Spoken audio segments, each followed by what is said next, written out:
So this year is gonna be your fourth year in the band. So do you want to stay with these guys forever? Well, do you feel that this is your definitive band? Yes, I don't think there's any going back, there's just going forward with this band. And I think we got a solid, we're a solid unit now. We've taken us through these years of intense touring and staying close together, and I think we learn how to endure and to be friends. We're still very good friends, so it's kind of amazing. I don't think it's very often this happens, but we want to make it happen, so we're gonna continue like this for a very long time. Great. So this the Savage Playground definitely is your most raw album. So do you think as well that this is your less polished album so far? Yeah, absolutely. We kind of when we went into the studio, we were looking for a sound that was more raw and more kind of a live feeling. We didn't want to, cheat. We wanted to play it and get the live feeling of it, and just do it, in the studio, and kind of how it would sound live, just to get the right feel.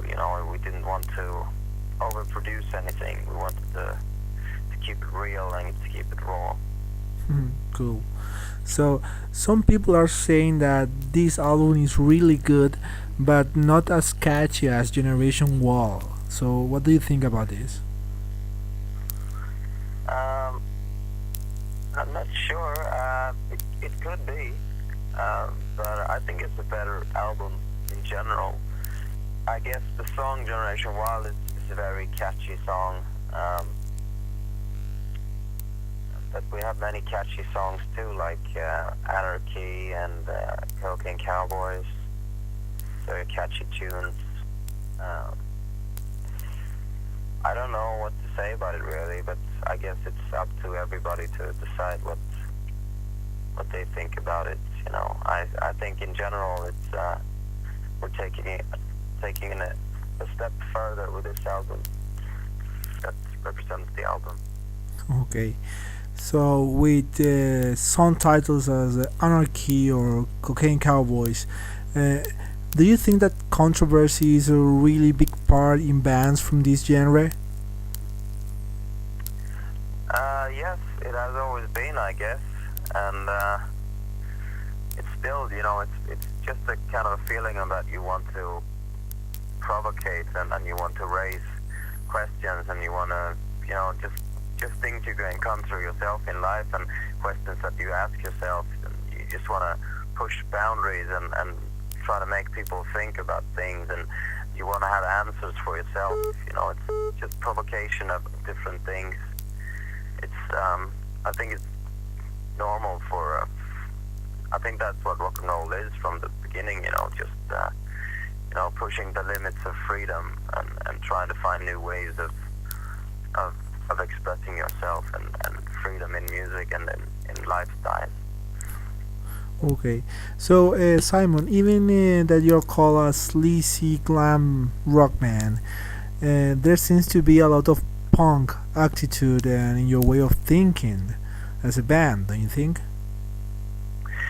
Yes, we don't have much punk influences. Maybe like the way we think about the production on this album, but I'm mostly for me, writing lyrics and everything. I've always been, interested in the lyrics and kind of spreading a message with the music that I'm writing. I don't want to just write music for the sake of it. I've always been more very focused on the message in what the music is saying.